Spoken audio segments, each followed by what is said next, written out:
आज बहुजन समाज पार्टी और समाजवादी पार्टी के दोनों नेशनल प्रेसिडेंट की, मुखिया की ये संयुक्त व खासकर प्रधानमंत्री श्री नरेंद्र मोदी की तथा बीजेपी के राष्ट्रीय अध्यक्ष श्री अमित शाह की, अर्थात इन दोनों गुरु व चेले की नींद उड़ाने वाली अति महत्वपूर्ण एवं ऐतिहासिक प्रेस कॉन्फ्रेंस हो रही है। अब पूरे देश में गरीब, मजदूर, किसान, व्यापारी व अन्य मेहनतकश लोगों के साथ साथ खासकर दलित, आदिवासी, पिछड़ा वर्ग, मुस्लिम व अन्य धार्मिक अल्पसंख्यक समाज के भी लोग अपनी विभिन्न समस्याओं को लेकर अभी तक भी हमें काफ़ी ज़्यादा दुखी व चिंतित ही नज़र आते हैं। इसके साथ ही इनके बिना पूरी तैयारी के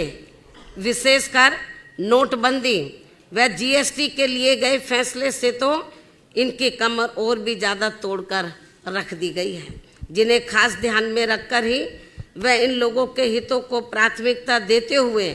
अर्थात इनके हितों में लखनऊ गेस्ट हाउस कांड को भी किनारे करके फिर हमने आबादी व लोकसभा की सीटों के हिसाब से भी देश के सबसे बड़े प्रदेश उत्तर प्रदेश में यहाँ लोकसभा का आम चुनाव गठबंधन करके लड़ने का ही फैसला लिया है। इसके साथ ही गठबंधन को लेकर कांग्रेस पार्टी के बारे में यह बात भी सर्वविदित है कि बीएसपी व सपा को कांग्रेस पार्टी के साथ चुनावी गठबंधन करने से कोई खास लाभ मिलने वाला नहीं है, क्योंकि इस मामले में हमारा अभी तक का अनुभव ये रहा है कि इनके साथ गठबंधन करके चुनाव लड़ने से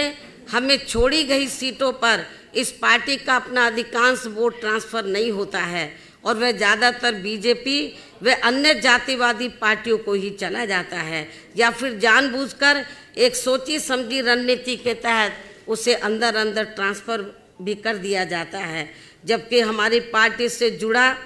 पूरा का पूरा वोट एक तरफा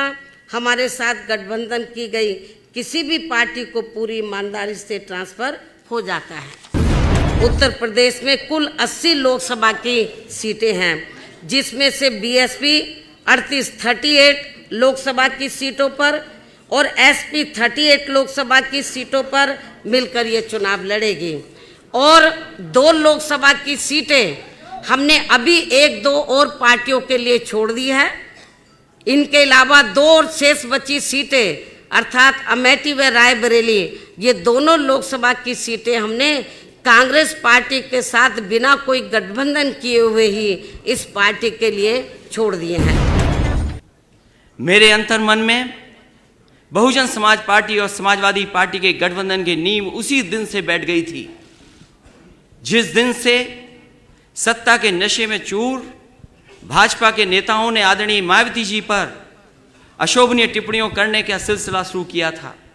और भाजपा ने अपने उन संस्कारहीन नेताओं को दंडित करने की बजाय उन्हें बड़े बड़े मंत्रालय देकर उनके हौसले बढ़ाए थे। अपने मन में मैं बहुजन समाज पार्टी और समाजवादी पार्टी के गठबंधन पर उस दिन अंतिम मोहर लगा दी थी जिस दिन राज्यसभा के लिए बहुजन समाज पार्टी और समाजवादी पार्टी के संयुक्त उम्मीदवार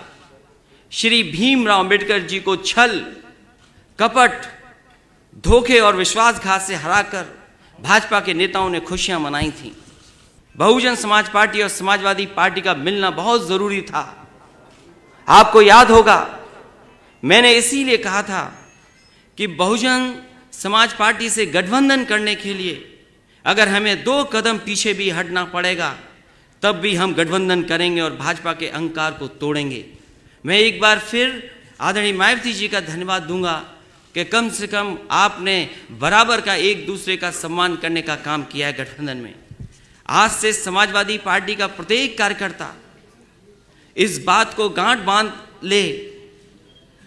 कि आदरणीय मायावती जी का सम्मान मेरा सम्मान है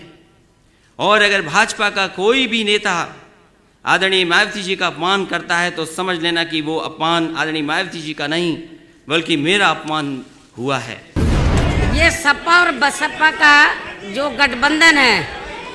तो ये स्थायी है, लंबा चलेगा, आगे भी चलेगा। और लोकसभा आम चुनाव के बाद